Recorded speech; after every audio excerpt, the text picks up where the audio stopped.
everybody, and welcome to another episode of Let's Talk About. This is me, Amin. And this is Alex. And in today's episode, we're going to talk about a new phone that's been launched by OnePlus. It's called the OnePlus Nord. Okay, so there's a lot of interest that's been generated by this phone. I think because OnePlus as a brand has a lot of enthusiastic fans. But along the line, OnePlus has kind of lost the plot. Okay, so we're going to talk about the OnePlus Nord, whether it's an interesting phone or not, and whether you should get it or Nord. We're going to talk about OnePlus as a brand in general, and you know where it started, its origins, and where it came from, and where it has gone, and where it is now. So yeah, I hope you're going to enjoy the show. By the way, before we really get into the discussion, we are available on podcasts, so if you like to listen to us on podcasts, and I really recommend that you do, because I usually listen to the show on podcasts on the way to work and on the way back to work. Look out for us on Spotify, Switcher, Google Play, Google Podcasts, or Apple Podcasts. We're available on all of your favorite podcast platforms. All you need to do is just search for Surgeon Chow. Let's Talk About, and we're there. If you're listening to us on podcast, please do give us a 5-star rating, because that really helps us get our podcast game out there and really build a good podcast show moving forward. If you're already watching us on YouTube, thank you very much for watching. Give us a thumbs up. Hey, why am I talking like it's the end of the show? I'm just telling you that we're available on podcast. Okay, let's now get into the discussion. First of all, Alex, can you introduce us to what is this thing called OnePlus Nord? Okay, so before that, let's go right to the beginning. So probably some of you don't know about this, but OnePlus is initially like a sub-brand of Oppo. They're actually under the same big group in China, the BBK group. So you know the brands like Vivo, Realme, they all belong to the same group. So initially back in 2014, OnePlus was born and they introduced the first model that's called the OnePlus One. So if you look at the specs, right, essentially it's like a rehash of the Oppo Find 7, but it comes at a ridiculous price. I think it was less than, I think it's about 1,200 ringgit back then for a flagship phone. So that was quite groundbreaking. So imagine this, you can get a flagship phone for half the price of what the competition is offering. And then eventually they upgraded to the OnePlus 2. If I'm not mistaken, that was the first phone that came with 4 gigs of RAM. So it's all about specs at a very impressive price. As they move along, right, it gets more expensive. So eventually, I think they figure that they cannot be making cheap phones all the time. So the phones got a little bit more premium. And I think right before this year, they introduced the OnePlus 7T that I think can cost as high as 4,000 ringgit. Almost as expensive, if not more expensive than the big boys like Samsung and Huawei and the rest. Yeah. So this year, OnePlus decided that I think it's time for them to go back to their roots. So hence they come up with OnePlus Nord. And the reason why they call it Nord is because Nord means true north. I think in some Nordic language, I don't know. So what it promises is to give you what you need at a low price. Yeah. Okay, so what kind of specs do you get with the OnePlus Nord? So the OnePlus Nord, the first thing they highlighted is that the processor this time is no longer the top-of-the-range processor. Yep. So instead of the Snapdragon 865, or right now the latest one is 865 Plus, you're getting a kind of like a upper mid-range processor. That's the Snapdragon 765G. So that's the slightly one notch below the flagship level. Okay. But you still get a full HD screen that's using AMOLED screen, and it pushes a high refresh rate of 90 Hz. So you get that fluid response like what you get on the OnePlus 8. And in terms of cameras, it's not as versatile as what you get on the flagship phones, but it's pretty okay. In fact, they basically copied the same camera system as you get on the OnePlus 8, the non-Pro version. So that gets you a 48 megapixel main camera, an 8 megapixel ultra wide angle lens, if I'm not mistaken, let me see, a 5 megapixel depth sensor, and a 2 megapixel macro shooter. So there's no telephoto. And then in terms of battery, you get a 4,115 milliamp-hour battery. That also supports 30 watt fast charging via USB Type-C. What is the RAM and gig that you're getting? Okay, so in most markets, you get two options. You get 8 gigs of RAM and 128 gigs of storage. And the higher spec version, there's 12 gigs of RAM and 256 gigs of storage. But in India, they have a exclusive model So you may say exclusive is not like a special edition, but it's more like a cheaper version. So there's actually a 6 gigs RAM and 64 gig storage version in India. Okay. So in Malaysia, what versions are we getting? They haven't officially announced the actual pricing and availability yet. But from the looks of it, I got a feeling that we're going to get the same as what we get in the UK. So most probably you're going to have 8 gigs of RAM plus 128 gig storage and 12 gigs RAM and 256 gigs of storage. All right. Okay. So the specs that you mentioned to me, I mean, they sound very average. So it's good that you start with the OnePlus brand. So if you're not familiar with the OnePlus brand, I want to go back and talk about the brand as well. So it started out as this brand that like wanted to like stick it to the man. Like that we're gonna screw everybody, and they officially call themselves the flagship killer. That means is they're gonna put in all the no compromises flagship spec in the phone and price it like really low. So when they started that journey, we thought like, hey, this is gonna be like another bargain basement phone that you can get like really good specs in. And I think that's a really unique position for them to have. And a lot of established competitors like Samsung, Huawei to a certain degree, and obviously Apple will not be able to come down to that price level and be able to provide you with that specs. But we've also have been in this discussion where does spec really matter? I think we've came to a conclusion that it doesn't really matter what kind of specs, but what matters is the experience. And the problem with OnePlus is, at least for me, and I know that OnePlus has like a lot of enthusiastic fans out there. I think among the Search Engine team, a few of us are like really enthusiastic about the brand as well. But the problem for me with OnePlus is that it doesn't stand out. It's just another brand. Yes, the marketing is like super gung-ho and bold and confident. It feels to me like this group, right, this BBK group, right, they created this brand specifically to break into the American market. And interestingly enough, OnePlus is one of the, I think, top brands when it comes to phone. I don't have the numbers, but every time they want to launch something, the American market like really goes up and like gets excited about it. Similarly to Malaysia, I think a lot of people liked it because it kind of like looked like they were the underdogs. They came out with a device that had like really crazy specs and like really crazy cheap price. And so it's a statement as well, right? So if let's say you see someone with a OnePlus phone, you will go, this guy knows his stuff. Yeah, exactly, and that's the point. It's like this guys is like, oh, if you're using a OnePlus, you're hardcore. You know what you're doing, man. You're like a friggin' hacker or dark webber, whatever lah. It's that kind of thing, right? But along the line, so they from OnePlus 8 to now OnePlus 7, the upcoming OnePlus Nord, right? Along that journey, somewhat they lost the plot. And it's not entirely their fault lah. One problem in Malaysia specifically is the dealer distributor network lah. Yep. So previously they were ran by Brightstar. Brightstar was for which version? I think from the very beginning, OnePlus 1, and then all the way to 7, right? No, I think all the way 6. until 5 or 6, and then he switched to another company. I can't remember what's the name. Zhan Feng? No, before Zhang Feng. So I think he went to another distributor. I can't remember the name right now. Sorry, Mihan. Yes. Yeah, he went to Mihan. I think for about 1-2 models, and after that, he switched hand again to Xiangfeng. Okay. And what we heard right now is that Xiangfeng no longer handles OnePlus. So this time, starting from the Nord, it will be handled by OnePlus Malaysia. So they actually have a local presence in Malaysia. So hopefully with that, right, we'll probably get some reasonable price. Because based on the previous arrangement, it seems that Malaysians are paying much more than what you get from overseas. And that's probably because of the multiple layers. You have the supplier, the distributor, and the dealers. So the dealership was not really stable. It was changing hands a lot.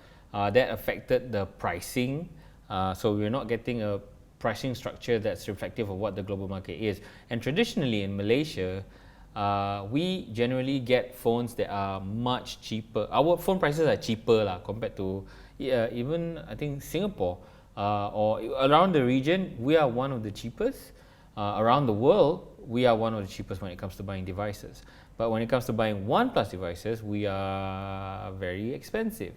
Okay, then they kind of lost the plot. Their trademark approach of being the flagship killer, that really specs is everything to us. We're gonna always give you the best specs, and they lost the plot around the OnePlus 6 or OnePlus 5, 1.5, OnePlus 6, around the era. where they kind of like look like they are backpedaling a bit. It's like, okay, you know, we're gonna put some lower spec items, but you know, it's gonna be better or something. It's actually quite high spec. Just that I think the issue for OnePlus is that yeah, they try to put better specs, but the price gone up so much more that hey, what's the difference between this with the established brands like Samsung? Yeah. And then I think one area which they lag behind a lot is the photography department. The cameras just couldn't compete with the likes of Samsung, Apple, and even Huawei. Yep, and I absolutely agree with you. The other appeal is cameras, right? OnePlus, until even now, the OnePlus 8, I don't think it stands out as a camera phone. Yes, they have this 120 hertz, right, for the OnePlus 8 Plus. The screen? Yeah. Yeah, the screen is great, no doubt about it. For me, I love the screen. It's super responsive. It's better than what you get on a Samsung, I feel. And then what was the price of OnePlus 8? OnePlus 8, if I just pull out here, okay, so the OnePlus 8, the base model is 2899, and then if you go for the OnePlus 8 Pro, which is a higher spec model with a 120Hz screen, that starts from 3699. Starts from, right? Yeah, It so goes that's all the way up to what? 4,099 ringgit. So that's like Samsung's pricing. Okay, so that is flagship pricing. Yeah. Now, why am I talking about where OnePlus started and where they are now? So remember, they started out as like, okay, we're gonna give you the good specs, and our unique selling proposition is the price is gonna be awesome for you guys. The thing is now they're moving up market. They are effectively playing in the flagship segment with the flagship pricing. And when it comes to flagship purchasing, right? You guys can correct me if I'm wrong, and if you're like watching this on YouTube, you can put in comment below and let me know what your thoughts are. Here's the thing when it comes to buying flagship phones. People don't shop around. They stick to brands that they are familiar with. iPhone users, they don't shop around. They'll just buy the next iteration of an iPhone. That's considered flagship. Samsung users, they don't shop around. I mean, I've been using a Galaxy S, a Note, and now a Fold. I have a Note 10 as a backup. I don't shop around. I like the Samsung experience, and I'm not going to move to a Huawei or to a OnePlus because of the ecosystem. So for me, the biggest thing with Samsung is Samsung Pay. The biggest thing for me with Apple is everything. It's so easy to use, so easy to integrate with all my other Apple devices. What is the unique thing that OnePlus provides that is going to encourage me to buy OnePlus over a Samsung? To answer that, I think the simple thing is the user interface, because OnePlus, one of the biggest strengths is their Oxygen OS. So it's like super stock, super fluid. It's getting so much better right now. If you want a device that's bloatware free, this is the closest thing you can get to a Pixel device, which of course you don't get Pixel in Malaysia. So this is the more accessible version of the Pixel. And in fact, in terms of software support, I would say that OnePlus is much more proactive than other Android players. Like for example, the OnePlus 5 and OnePlus 5T. So OnePlus 5 was released in 2017, so it's about 3 years old right now. And it just received Android 10. So that's pretty remarkable for an Android brand. Well, I guess those are valid points, especially the software upgrade thing, because you don't get software support for generally you don't get software support for phones that are older than 2 years. Manufacturers don't do that, and it's great that OnePlus is doing it. But I cannot see the general public going crazy over a firmware that's almost like stock Android. And for me, the problem is that you don't get a lot of things that you take for granted in a software that's like Samsung, right? So there's a lot of like extra stuff like screen recorder, yeah, and all utility that stuff, right? Yeah. tools that you don't get from stock that you have to install. And I'm not sure normal people would want to get into doing that. Most people would just buy a phone, put in their SIM card, maybe swap over their things. Some of them don't even change their ringtone. So I don't see why that is an appeal. At least not to me lah. I don't know. Is it an appeal to you having a stock Android? For me, it's like the no-nonsense approach. Let's say, for example, that's the reason why people buy iPhones, right? It's like, okay, it's a phone that just works, There's little things for you to think around, less things to go wrong. It will just work for years to come. So if you're looking for an Android alternative, I think this will be the best bet. Because like Samsung's, right, okay, although they're great, but after 2 years, it's going to be very laggy. Even 1 year, sometimes it feels a bit slower. And they've improved a lot with the new UI, but generally you can't use it after 2 years. It's going to be super slow. But OnePlus, it still feels fast. It's still fluid. So that's the key thing that they've been doing things right. That's the key differentiator, I feel. I guess. Okay, so experience-wise, they don't bring anything new to the table other than the software updates. There's no OnePlus Pay or there's no ecosystem to speak of. It's just a phone. Doesn't integrate with anything else. Now, you remember the flagship thing I talked about, right? The problem with the flagship thing is that, okay, people are very entrenched. Customers are entrenched. They will stick to their habits and they will buy what they are familiar with. It's very rare for people who are in the flagship market to jump into another brand, let alone a brand that's kind of alternative and left field like OnePlus. Then now they're coming into this segment where it's middle market. Middle market phones are generally what, 2,000 and below, 2.5 and below. And the thing is, this market is very busy. There's Xiaomi, Honor, Realme, Oppo, Vivo. What Samsung else? as well. Samsung just got into the thing, and then Huawei. There's so many brands and there's so many selections. Even brands within themselves are climbing over themselves and killing themselves. And here comes this other brand, OnePlus, and they're expecting to compete in this segment. So I don't know how they will fare.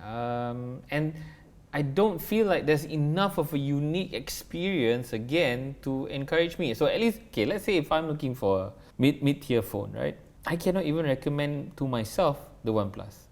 Okay, let's say if you're less than 2,000 ringgit, what phone will you buy? Less than 2,000 ringgit. Can I get an iPhone SE for that? I can. Yeah, but 64 gigs. Yeah, but it doesn't come with the wide-angle lens, ultra-wide-angle. And you don't have the awesome screen as well. Maybe a Galaxy Note 10 Lite. Possibly.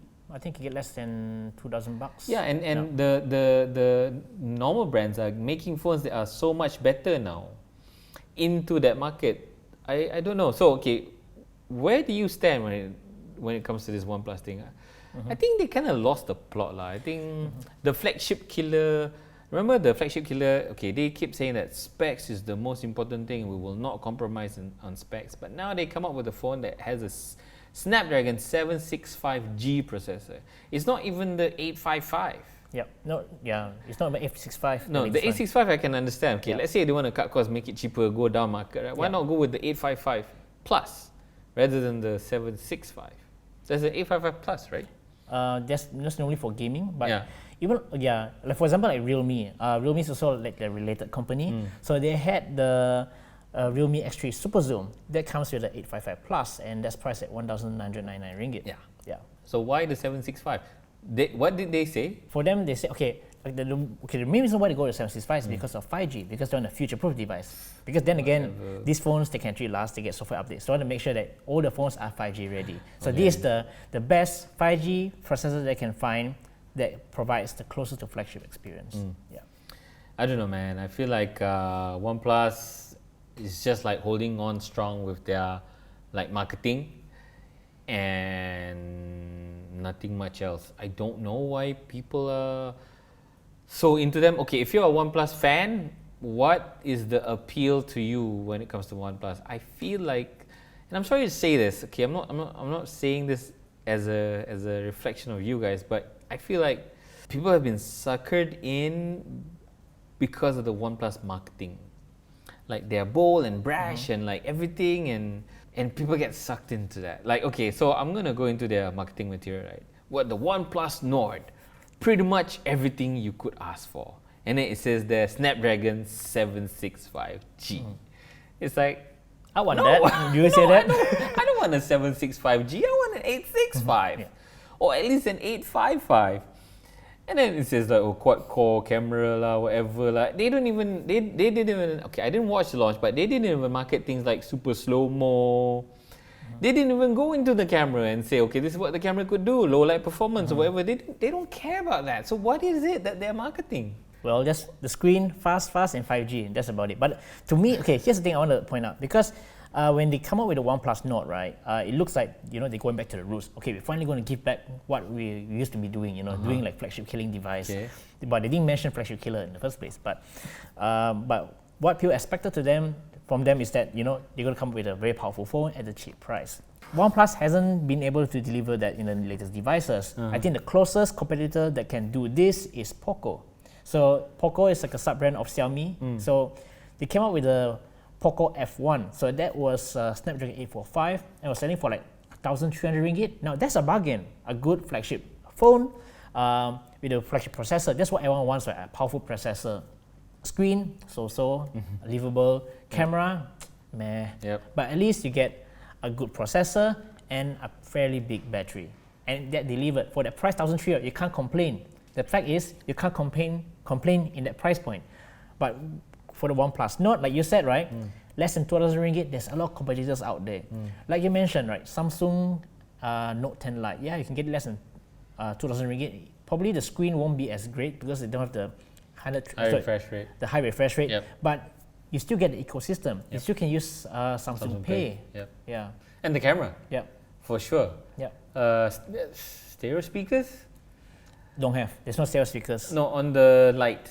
I don't think so. Let me check. I don't think so. Yeah, I mean, I'm confused here, to be honest. If OnePlus say that the Nord is everything I could ask for, I would like fast charging. They have that, right? Yeah, fast charging 30 watts. 30 watts. But there's no wireless charging. Okay lah. It's okay, I can live with that. Yeah. Okay, fast charging 30 watts, okay lah. I would like stereo speakers. I guess I can do without the super fast refresh rate. Okay, to be honest, my phones don't have that, so I don't know what I'm missing. But I don't feel like, hey, I need a faster screen. I don't game a lot. The most I would do on my phone is work, YouTubing and Netflixing. That's pretty much it. And I would like an ecosystem. So I don't know. I cannot convince myself to buy this. Can you convince yourself to buy this? I would probably recommend the device for people who just want a phone that can last. That's about it. End of story. Because that's the reason why people like the Google Pixel. Like you get fast updates. It's always smooth for a long time. But then again, for people who are going to spend like 1,000 ringgit plus, right? Correct me if I'm wrong, but most people in that segment, right, will often want to change phones every single year. Yeah. So with that money, you can actually buy new phones every year. Yeah. And it comes to this one point, right? The price. So OnePlus in Malaysia has not revealed the price. It could be what we expected, which is like below 2,000 ringgit, or it could be more than that. We don't know. It's likely to be, I would say it's likely between 1,007 to 1,009, around that range. Okay, and it's launching in Malaysia soon, not sure yet. All right. Okay, so now we're back to this question. OnePlus Nord in Malaysia. I don't know, again, maybe I'm like super different from everybody else because I just had like a discussion with the team members here in soychinchua.com. A lot of people keep saying that the software of the OnePlus is one of its biggest selling points. I don't see how it's much better than, I mean, would I give up my Samsung Pay for arguably more cleaner software that's updatable that's updatable more than 2 years? I mean, like the phone. I don't know. Not for me lah. OnePlus is not a brand for me. For me, it all comes down to the price of the phone. And if you're going to be right, Alex, I guess a lot of people will be interested in it. Who would you recommend the OnePlus Nord to? I would say that this is suitable for those who want a no-nonsense phone, the phone that's smooth, it works great, gets proper software support. In a nutshell, right, it's like, like how you recommend people who buy Apple, who like, you want to buy a cheap iPhone without, You want to buy a cheap phone that just works. It just works, right? You don't have to worry about anything. Correct. If you want to get a no-nonsense phone for Apple, it's the iPhone SE, right? Because you can get a pretty good phone with the latest processor for less than 2,000 ringgit. I guess this is the Android equivalent because it's hard to find another phone that's less than 2,000 ringgit, which gives you a super smooth experience, which we'll probably do in the next 2-3 years, and it comes in a very premium body. Who is it for again, right? Okay, the hardcore fans for OnePlus has always been, like you said, the best specs at a great price. Yep. But with OnePlus Nord, right, you're not getting the best specs. Nope. And if, let's say, assuming this price at 1,800 or 1,900, right, I reckon if you're crazy about hardware, you will be better off buying the Poco F2 Pro, because for additional 200 ringgit, you're getting a proper Snapdragon 865, and it has a larger screen, 6.67 inch. Although it doesn't have the high refresh rate, it's still 60 Hz, but it's still AMOLED, still pretty good, and it comes with a bigger battery, 4,700 mAh. So for additional 300 bucks, if you're crazy about hardware, the Poco F2 Pro is a better choice. And but the software-wise, of course, it won't be as good. But if you're going to change your phone every 1-2 years, it doesn't matter. I want to come back to you saying that specs doesn't matter, right? OnePlus started with that promise that specs don't matter. We're always going to put the best specs in our phones. I don't know. Did we read that too literally or what? Because now it's like they are with the OnePlus Nord. It's like they're admitting, like, hey, you know what? Okay, specs kinda do matter because we gotta bring it down a bit because we gotta, keep the cost down. And even if people say that, even if you say, okay, the biggest thing that attracts people to OnePlus is its software and operating system, I don't see that in the marketing material. They never mentioned that. One UI, not OS, sorry, Oxygen OS. It's not mentioned in any of the marketing materials. They just say, "Oh, this is what you've been asking for at a great price," and they put out all the specs, and it's like that's it. If only they shout it out like how Nokia did. Like for example, I'm going to guarantee you 2 years of OS updates, 3 years of security updates. I think that will seal the deal. Yeah. They should make that promise. Yeah, that's a good point. Okay, I think that's pretty much it on our side. OnePlus Nord coming to Malaysia. Expected price is about 1,005 to 1,007. We're probably going to get only one variant. Maybe two. Okay, maybe two. And it might be 5G. Should be 5G. It's going to be 5G. It's going to be 5G. Yeah. We don't know when the launch date is, but we're looking at probably August as the window. Of course, all the stories about OnePlus, the deals, the prices, the launch date are all available on your favorite website, searchinshow.com. So please do go to searchinshow.com to check out all the latest news on OnePlus Nord and everything else about technology. And yeah, that's pretty much it, guys. Is there anything else you want to add, Alex? That's about it. And okay, thank you very much for watching. So this is Amin. And this is Alex. And we've been talking about the OnePlus Nord. I hope you found it interesting and helpful and useful for you guys. If you're listening to this on podcast, please do share it across to your friends and family who might also think that it's useful. That helps us a lot. If you're watching this show on YouTube, thank you for watching. Give us a thumbs up if you like the show. Please do subscribe to our channel if you haven't already. And again, your comments, suggestions, and feedback, that means a lot to us. Please put them in the comment section below. We'll be more than happy to read them. Okay, so this is Amin. And this is Alex. And thanks for watching, guys. Catch you guys later. Bye. Bye.